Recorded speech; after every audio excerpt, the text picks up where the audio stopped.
Hello students, welcome to magnet brains. मैं रूपाली वर्मा आज लेकर आई हूं मैं आपके लिए क्लास 8 हिंदी व्याकरण का टॉपिक है लिंग। इसका हम डिटेल एक्सप्लेनेशन पढ़ चुके हैं, पूरी अच्छी तरीके से समझ चुके हैं। लिंग तो बचपन से पढ़ते आ रहे थे तो वो सारी चीज़ें हमारे लिए क्लियर थी, लेकिन इस बार हमने कुछ नया भी सीखा कि ऐसे बहुत से शब्द होते हैं जो हमेशा आपके स्त्रीलिंग में इस्तेमाल किए जाते हैं और कुछ ऐसे होते हैं जो हमेशा पुल्लिंग में इस्तेमाल किए जाते हैं। इनको बदलने के भी हमने कुछ नियम सीखे कि जब हम पुल्लिंग से स्त्रीलिंग बनाते हैं तो इनके कुछ नियम भी होते हैं। इन सारे नियमों को हमने जाना, समझा, उसके क्वेश्चन आंसर्स किए और फिर उसके बाद हमने कुछ अभ्यास कार्य भी किए। लेकिन जो मैंने बताया कि इतनी सारी चीज़ें हमने पढ़ी, हो सकता है कहीं ना कहीं हम थोड़ा सा कंफ्यूज हो जाएं, तो उसका शॉर्ट चीज़ें मैंने आपको बताई कि ये सारे नियम तो याद करने ही करने हैं। लेकिन अगर कोई स्टेटमेंट आपके सामने आता है और आप नहीं पहचान पा रहे हो कि किस तरीके से इसको कौन से लिंग में डालें, क्योंकि बहुत सारे शब्द ऐसे होते हैं जिनके लिंग को लेकर हमें कन्फ्यूज़न होता है, तो उस कंडीशन में मैंने आपसे बोला था कि आप उसकी क्रिया के तरफ जाइए। उसकी क्रिया आपको इससे पूरी तरीके से वाकिफ़ करा देगी कि ये किस लिंग के अंतर्गत आ रहा है। तो चलिए, ऐसे ही कुछ क्वेश्चन अब मैं आपके सामने रखूँगी एमसीक्यूज़ के बेस पर और उनको अब हम सॉल्व करेंगे। ध्यान रखिएगा कि ये अब आपका एक टेस्ट की तरह चल रहा है कि हमने ये टॉपिक जो समझ लिया है अब तक, क्या वो हमको पूरी तरीके से क्लियर है। तो इसके लिए सबसे पहले आपको एक पेपर लेना है, पेन लेना है। इसमें मैं आपको पूरे 25 क्वेश्चन सॉल्व करवाने वाली हूँ। मेरे आंसर देने से पहले आपको उसका आंसर खोज लेना है कि क्या है इस क्वेश्चन का आंसर, और उसे आपको लिख लेना है। एंड ऑफ द वीडियो, जैसे ही कि वीडियो एंड होता है, सारे क्वेश्चन हमारे हो जाते हैं, उसके बाद आप चेक करो उसमें कि कितने क्वेश्चंस आपके सही हैं, कितने गलत हैं।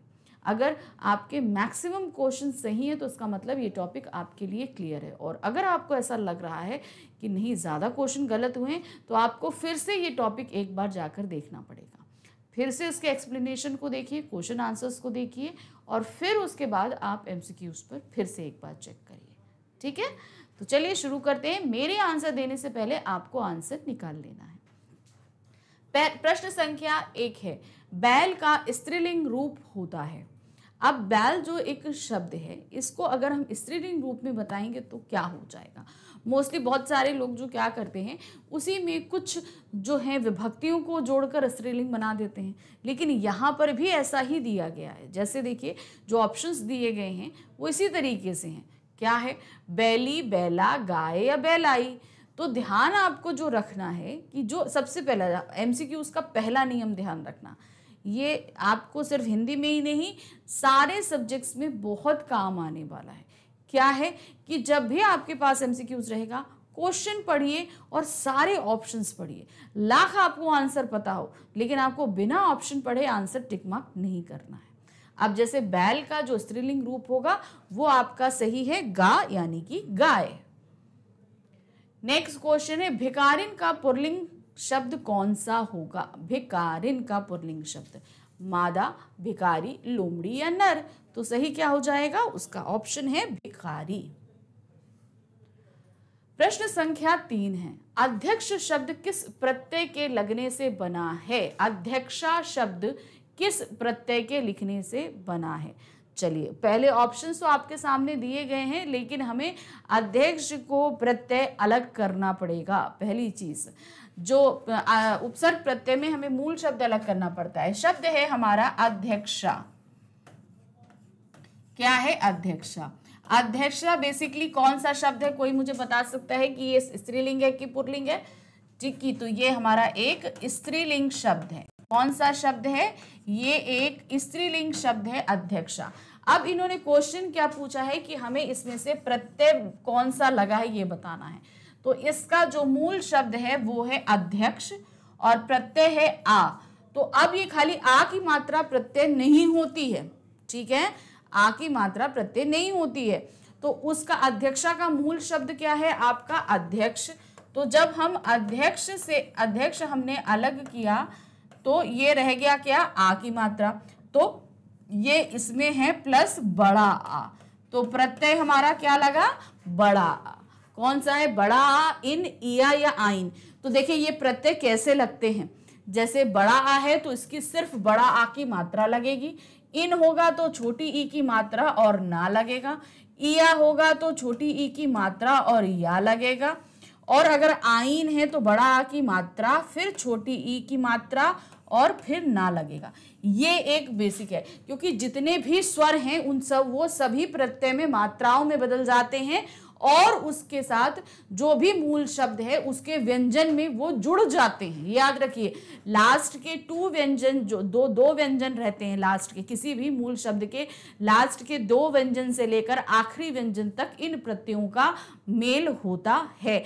तो प्रत्यय में अगर आपके पास में कोई स्वर है तो उसकी मात्रा बदल जाएगी, और अगर कोई व्यंजन है तो वो उसी के साथ जुड़ जाएगा। ठीक है, तो समझ में आया क्या? अध्यक्षा शब्द में किस प्रत्यय के लगने से बना है? तो अध्यक्षा शब्द आ प्रत्यय के लगने से बना है। प्रश्न संख्या 4 है, अजा में कौन सा प्रत्यय लगा है? अजा का मूल शब्द क्या होता है? अजा बेसिकली जो है वो एक संस्कृत शब्द है। अज मतलब बकरी, बकरा, और अजा मतलब बकरी होता है। तो अज जो है वो एक आपका मूल शब्द है, और इसमें आ प्रत्यय कौन सा लगा? आ प्रत्यय लगा, बड़ा आ लगा है ना। तो क्या है? इमा, आइन, आ या इन, तो इसमें प्रत्यय लगा आपका आ प्रत्यय। भवदिया शब्द में कौन सा प्रत्यय होता है? भवदिया, आप लोग लेटर लिखते हो तो उसमें क्या होता है? भवदीय या भवदिया। तो भवदीय और भवदिया में क्या फर्क हुआ? सिर्फ आ की मात्रा का। तो यहां पर प्रत्यय कौन सा लगा है? बड़ा आ। कवि का स्त्रीलिंग रूप होगा। अच्छा, कवि की जो स्त्रीलिंग रूप है उन सभी से हम लोग वाकिफ हैं, लेकिन उसके लिखते समय अक्सर गलती करते हैं। कवयित्री होता है, कवित्री होता है, क्या होता है? देखिए यहाँ ऑप्शन दिया है, कवित्री, कवियित्री या कवयित्री या कवियत्री। तो यहाँ पर सही जो होता है, कवि का जो स्त्रीलिंग रूप होता है कवयित्री, यानी का व या में छोटी की मात्रा और त्रा में बड़ी की मात्रा होती है। तो सही ऑप्शन हमारा गा है, कवयित्री। नेक्स्ट है, सम्राट का स्त्रीलिंग रूप होगा। सम्राट का स्त्रीलिंग रूप क्या होगा? सामग्री, सामग्री या सम्राटनी या समाग्री। तो सही क्या है? ये है आपका घा, समाग्री। नेक्स्ट है, विद्वान का स्त्रीलिंग शब्द है। विद्वान को स्त्रीलिंग में क्या बोलते हैं? विद्वान यानी कि जो बहुत पढ़ा लिखा हो, ज्ञाता हो, उसको हम विद्वान कहते हैं। वो तो मेल के लिए हमने बोला, फीमेल यानी स्त्री के लिए हम कौन सी शब्द का इस्तेमाल करेंगे? विद्वान, बुद्धिमती, विदुषी या विदुषिनी। तो इसके लिए जो हम शब्द इस्तेमाल करते हैं, विद्वान का जो स्त्रीलिंग रूप होता है वो होता है विदुषी। सही ऑप्शन हमारा है गा। प्रश्न संख्या 9 है, इनमें से कौन सा प्रत्यय लगाने से स्त्रीलिंग नहीं बनता है? ऐसा कौन सा प्रत्यय है जिसको हम लगाएंगे तो किसी भी तरह से वो स्त्रीलिंग रूप नहीं बनेगा? वान, वती, मती या ई। तो अब देखते हैं यहाँ पर क्या है। रूपवती होता है, बिल्कुल सही है। रूपमती होता है, ठीक है, ये भी होता है। ई प्रत्यय से भी लगता है। तो जो नहीं लगता है वो है वान। वान लगाने से कोई भी स्त्रीलिंग जो है वो नहीं बनता है। क्यों? क्योंकि देखिए उसमें हम क्या बोलेंगे, अगर वान लगा के कोई भी प्रत्यय बना लो, कोई भी एक शब्द बनाओ, तो क्या होगा? जैसे रूप है तो रूपवान होगा। तो रूपवान हम किसके लिए इस्तेमाल करेंगे? पुल्लिंग के लिए इस्तेमाल करेंगे, स्त्रीलिंग के तो इस्तेमाल नहीं करेंगे। स्त्रीलिंग के लिए तो हम रूपवती या रूपमती इस्तेमाल करेंगे। तो सही क्या है आपका का। वान जो प्रत्यय हम लगाएंगे इससे किसी भी तरीके से कोई भी स्त्रीलिंग रूप नहीं बनता है, क्योंकि वान लगाने से पुल्लिंग बनता है। प्रश्न संख्या 10 है, खरगोश शब्द का स्त्रीलिंग शब्द है। अब खरगोश के लिए स्त्रीलिंग शब्द क्या होता है? कभी आपने सुना है खरगोश को स्त्रीलिंग में क्या कहते हैं? चलिए ऑप्शन पहले चेक कर लेते हैं। क्या है? खरगोशिनी, मादा खरगोश, खरगोशी या इनमें से कोई नहीं। तो लिखते समय हमने बताया था ना, कुछ शब्द ऐसे होते हैं, कुछ पुल्लिंग शब्द ऐसे होते हैं जिनका हम किसी भी तरह से कोई प्रत्यय लगाकर हम स्त्रीलिंग नहीं बना सकते हैं। उस कंडीशन में हमें उन शब्दों के आगे जो है वो मादा शब्द जोड़ना पड़ता है। जैसे भालू था तो उसके लिए हम क्या लगाते थे, मादा भालू। हम भालू के लिए कभी भालूनी तो बोलते नहीं है या भौलानी नहीं बोलते, उसके लिए हमें क्या लगता है, कुछ स्त्रीलिंग शब्द ऐसे होते हैं जिनके लिए हमें स्टार्टिंग में जो है मादा शब्द को जोड़ना पड़ता है। तो यहां पर खरगोश का स्त्रीलिंग शब्द होगा मादा खरगोश। प्रश्न संख्या 11 है, सदैव पुल्लिंग नहीं होते हैं। अब इसमें से हमें बताना, हमने कुछ शब्दों को बताया था ना, कुछ ऐसे शब्द होते हैं जो सदैव पुल्लिंग होते हैं। अब यहाँ पूछा गया है जो सदैव पुल्लिंग नहीं होते हैं। वृक्षों के नाम, पर्वतों के नाम, भाषा के नाम, रत्नों के नाम। कौन सी ऐसी चीजें हैं जो सदैव पुल्लिंग नहीं होती हैं? वो आपकी क्या है, वो है आपके भाषाओं के नाम। जितनी भी भाषा है, लिपियां हैं, तिथियां हैं, बोलियां हैं, नदियां हैं, ये सभी स्त्रीलिंग में आती हैं। अब जैसे भाषा ले लो, आप हिंदी भाषा बोली जाती है, अंग्रेजी भाषा बोली जाती है, जर्मन भाषा बोली जाती, तो जितने भी भाषाओं के नाम आएंगे आप इसमें जो है जितनी भी भाषाएं आप जानते हैं, जर्मन है, फ्रेंच है, आप कोई भी ले लो, ये सभी जो है स्त्रीलिंग के अंतर्गत ही आती हैं। जबकि वृक्षों के नाम, पर्वतों के नाम और रत्नों के नाम, जो पर्वतों के नाम तो सदैव पुल्लिंग रहते हैं। रत्नों में अगर हम छोड़ दें तो मणि का नाम छोड़कर बाकी सब जो हैं वो पुल्लिंग में आएंगे, मणि स्त्रीलिंग में आती है।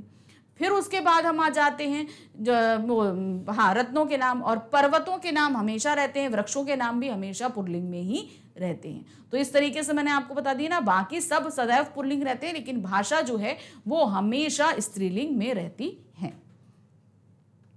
मछली शब्द है, अब मछली शब्द क्या है, पुल्लिंग है, स्त्रीलिंग है, नित्य पुल्लिंग है या नित्य स्त्रीलिंग है? देखिए, पहली चीज तो आपको मैं बता दूं, यहां पर जो नित्य मतलब क्या होता है, हमेशा, यानी कि जब भी आप लोगे उसको। मछली का कोई मेल वर्जन है ही नहीं, कभी नहीं बोला जाता। इवन उसमें ये भी नहीं बोलते कि ये मादा मछली है कि नर मछली है या मादा मछली, ऐसे भी नहीं बोलते। क्यों? क्योंकि मछली जो अगर हमने शब्द इस्तेमाल किया तो ऑटोमेटिकली वो स्त्रीलिंग है और हमेशा वो स्त्रीलिंग में ही इस्तेमाल होगा, उसका कोई मेल वर्जन है ही नहीं, बोला ही नहीं जाता है। भाई ये हम नहीं कहेंगे कि मेल होते नहीं है, मछली में मेल होते हैं, लेकिन उसे कोई भी नाम नहीं दिया गया है। मछली शब्द अपने आप में हमेशा जो है वो स्त्रीलिंग ही रहता है। नेक्स्ट है, तपस्वी शब्द का सही स्त्रीलिंग होगा। तपस्वी, तपस्वी क्या हुआ, ये हम मेल के लिए इस्तेमाल करते हैं। अगर इसका स्त्रीलिंग हमें बनाना होगा तो हम क्या बनाएंगे, तपस्विनी, तपस्विनी या तपस्वनी। तो सही आपका जो है वो क्या होगा, तपस्विनी। तो वो सही ऑप्शन हमारा का है। देखिए एक चीज बहुत ध्यान रखिए, हम लिंग जो जब हम परिवर्तित करते हैं तो हमारे लिए बोलना बहुत आसान होता है, हम बोल लेते हैं, लेकिन लिखते समय हम अक्सर मात्राओं में मिस्टेक करते हैं। ऑप्शंस में भी आपको यही कंफ्यूज किया जा रहा है। अब आप देख रहे हो सब जगह तपस्विनी ही है, लेकिन मात्राएं बदली हुई हैं, क्योंकि अगर आपको मात्राओं का ज्ञान नहीं होगा कि किसमें छोटी ई लग रही है, किसमें बड़ी ई लग रही है, उस जगह आप यहाँ पर 100% है कि आप जो है ऑप्शंस में भी गलत कर दोगे। तो कोई भी कभी भी कोई चीज़ें याद करो, उसे लिखो, लिखने से आपकी जो है ये मिस्टेक में बहुत ज़्यादा सुधार होने वाला है। प्रश्न संख्या 14 है, कोयल शब्द है। कोयल शब्द क्या है, नित्य पुल्लिंग, स्त्रीलिंग, नित्य स्त्रीलिंग या पुल्लिंग? तो सही ऑप्शन हमारा है कि कोयल जो है वो हमेशा स्त्रीलिंग रहता है। जैसे कि मछली शब्द था, मछली हमेशा स्त्रीलिंग रहता है, उसी तरह कोयल एक ऐसा शब्द है जो हमेशा स्त्रीलिंग में, इसका कोई भी मेल वर्जन नेम नहीं है कोयल में, है ना। तो इसका कोई भी हम ये बोलें कि ये नर कोयल है, ऐसा भी नहीं बोला जाता है। हमेशा क्या बोला जाता है कि भाई कोयल है, और कोयल हमेशा स्त्रीलिंग के अंतर्गत ही आएगा, हमेशा। प्रश्न संख्या 15 है, जिन शब्दों के अंत में इका होता है वे सदा होते हैं।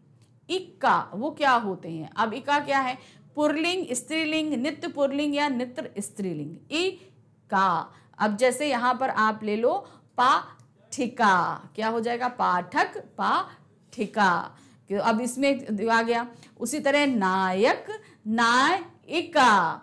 तो आया समझ में क्या हुआ जब जिन शब्दों के अंत में इका जुड़ा होता है, इका प्रत्यय लगा होता है, वो हमेशा स्त्रीलिंग होते हैं। देखो कैसे होते हैं, मैं आपको बता दूं। जैसे हमने बताया ये इका हम लगा रहे हैं, तो इका को जब हम करते हैं ना तो छोटी ई की मात्रा और का होता है, तो जो भी हमारा मेल है उसका जो लास्ट व्यंजन है होता है उसमें हम ये छोटी की मात्रा लगा देते हैं। जैसे हमने आपको बताया पाठक, अब पाठक में हम जब इका जोड़ेंगे तो क्या बनेगा, कैसे बनेगा, देखिए पाठक। अब ये छोटी की मात्रा किस में आ जाएगी, आपकी ठा में आ जाएगी, पाठिका, का आ गया, आया पाठिका। तो इस तरीके से इका जुड़ता है जब हम पुल्लिंग से स्त्रीलिंग में बनाते हैं। अब आ जाते हैं नेक्स्ट क्वेश्चन पे, प्रश्न संख्या 16। लिंग विकारक तत्व है। लिंग किसका विकारक तत्व है? संज्ञा का, भाषा का, विशेषण का या क्रिया का? किसका विकारक तत्व है? जाहिर सी बात है, लिंग के कारण किसमें विकार पैदा हो रहा है, यानी कि किसमें तब्दीलियां, किसमें परिवर्तन होता है? संज्ञा में परिवर्तन होता है, भाषा में परिवर्तन होता है, विशेषण में परिवर्तन होता है या क्रिया में होता है? तो लिंग जो है वो संज्ञा का विकारक तत्व है। संज्ञा के 3 विकारक तत्व हमने पढ़े थे, लिंग, वचन और कारक। इन 3 के कारण संज्ञा शब्दों में जो है वो परिवर्तन होता है। विकार का मतलब होता है परिवर्तन होना, तो इन 3 के कारण जो है वो परिवर्तन हो रहा है। तो सीधे सीधे क्या हुआ, लिंग विकारक तत्व है संज्ञा का। प्रश्न संख्या 17 आते हैं। हिंदी में लिंग होते हैं। हिंदी में लिंग कितने प्रकार के होते हैं? 3 प्रकार के, 2 प्रकार के, 4 प्रकार के या से कोई नहीं? तो हम सभी को पता है हिंदी में लिंग 2 प्रकार के होते हैं। अब मान लो अगर क्वेश्चन आ जाए कि संस्कृत में लिंग कितने प्रकार के होते हैं, तो संस्कृत में 3 प्रकार के होते हैं लिंग।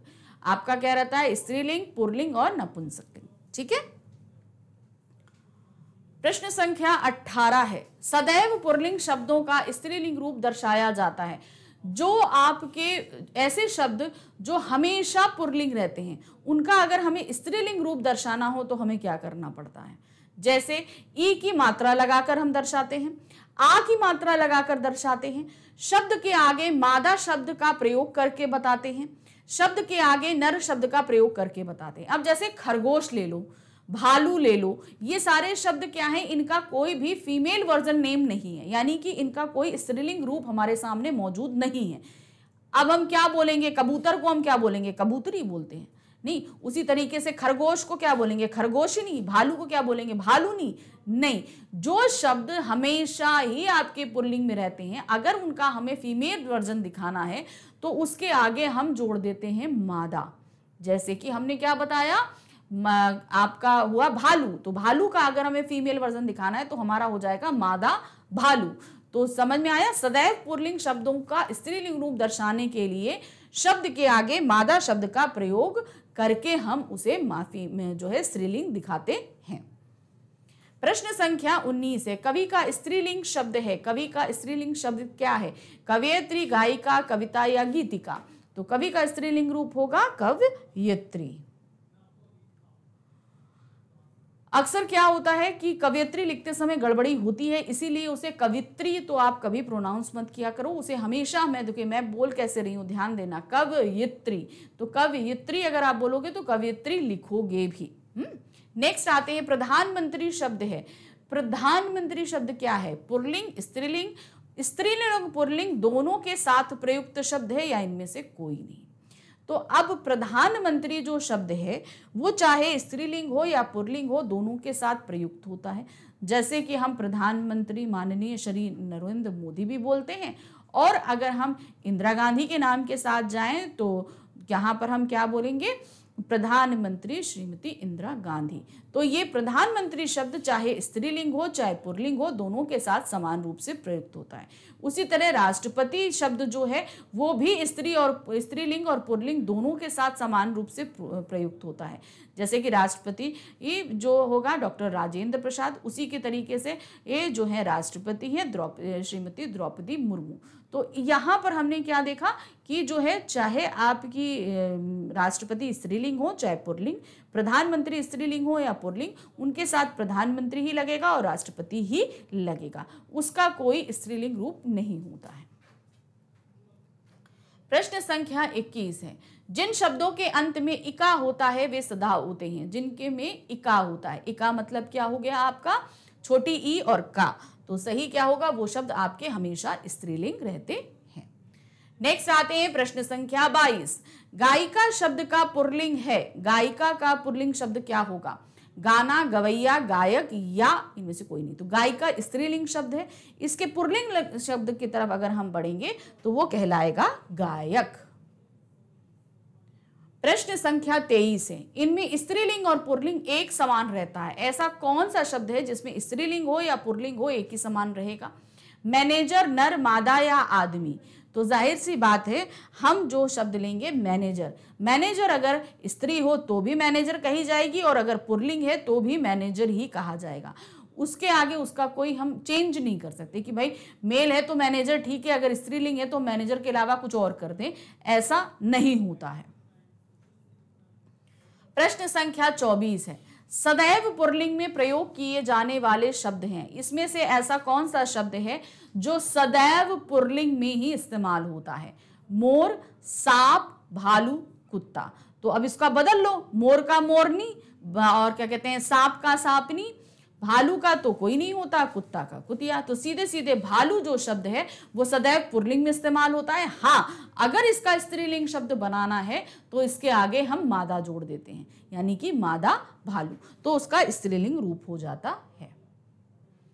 प्रश्न संख्या 25 है, पुरुष जाति का बोध कराने वाले शब्द कहलाते हैं, क्या कहलाते हैं, पुल्लिंग, स्त्रीलिंग, उभयलिंग या इनमें से कोई नहीं। तो पुरुष जाति का बोध कराने वाले पुल्लिंग कहलाते हैं, स्त्री जाति का बोध कराने वाले स्त्रीलिंग कराते हैं। कुछ ऐसे शब्द होते हैं जो स्त्रीलिंग और पुल्लिंग दोनों में समान रूप से इस्तेमाल होते हैं, उन्हें उभयलिंग कहते हैं। तो सीधे जो हमारा क्वेश्चन है उसके हिसाब से आंसर हमारा का एकदम सही जाएगा, यानी कि का। तो इस 25 क्वेश्चंस तो हमारे कंप्लीट हो गए। आई थिंक आपने हमारे आंसर से पहले सबने आंसर दिया होगा।